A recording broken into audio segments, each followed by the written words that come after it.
La fonction sujet. Le verbe s'accorde avec le sujet, il s'accorde en nombre, c'est-à-dire singulier et pluriel, et également en personne avec le sujet. Si la personne qui envoie le message parle de lui-même, le sujet du message, c'est celui qui envoie le message, c'est la première personne. C'est « je ». Si la personne envoie le message à une autre personne et que cette personne est concernée par le message, c'est la deuxième personne. C'est « tu » ou « vous » si c'est au pluriel. Enfin, le message peut concerner une autre personne qui n'est ni celui qui envoie le message, ni celui qui reçoit le message. Le message concerne une troisième personne. Ça peut être il, elle, autre chose. Si le sujet est un groupe nominal, le verbe s'accorde avec le non-noyau du sujet. Par exemple ici, le groupe de renards avance, on va accorder avec le non-noyau, c'est-à-dire avec groupe.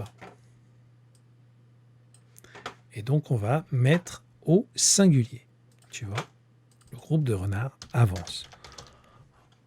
L'erreur qu'on fait, c'est qu'on a tendance à vouloir accorder avec renard. On se dit, il y a beaucoup de choses qui avancent, on va mettre ENT, mais ce qui avance, ce ne sont pas les renards, c'est le groupe. Si un verbe a plusieurs sujets, il se conjugue au pluriel, ce qui est normal. Le renard, la poule, le dindon se cachent. Il y a trois choses qui se cachent, se cache, ENT. Donc il se conjugue au pluriel. Si un sujet a plusieurs verbes, par exemple ici, chaque verbe va s'accorder avec le sujet. La couleuvre se cache et s'endort. Ici, on avait parlé d'un sujet qui était groupe nominal, mais le sujet n'est pas forcément un groupe nominal. Par exemple ici, fumer provoque le cancer. Fumer, c'est un verbe à l'infinitif.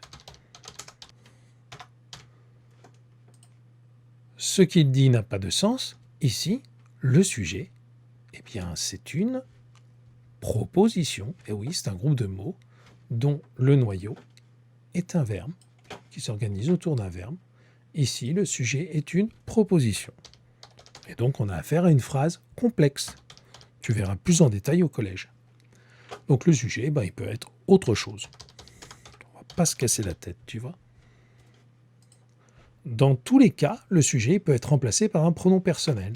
Au singulier, je à la première personne, tu à la deuxième personne, il, elle, on, ça à la troisième personne. Et au pluriel, nous, vous, il avec un S, elle avec un S. Alors ici, on parlait du groupe de renards. Donc on va écrire « il avance ».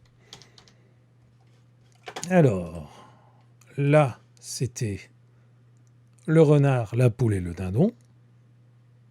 Il se cache. NT. Là, se cache et s'endort, on parlait de la couleuvre. Elle se cache et s'endort. Provoque le cancer. Ah, il y a un point que je vais supprimer dans ta fiche. Provoque le cancer, fumer provoque le cancer. On va mettre ça provoque le cancer. Ce qu'il dit n'a pas de sens. Ça n'a pas de sens. Voilà pour la leçon. On passe aux exercices.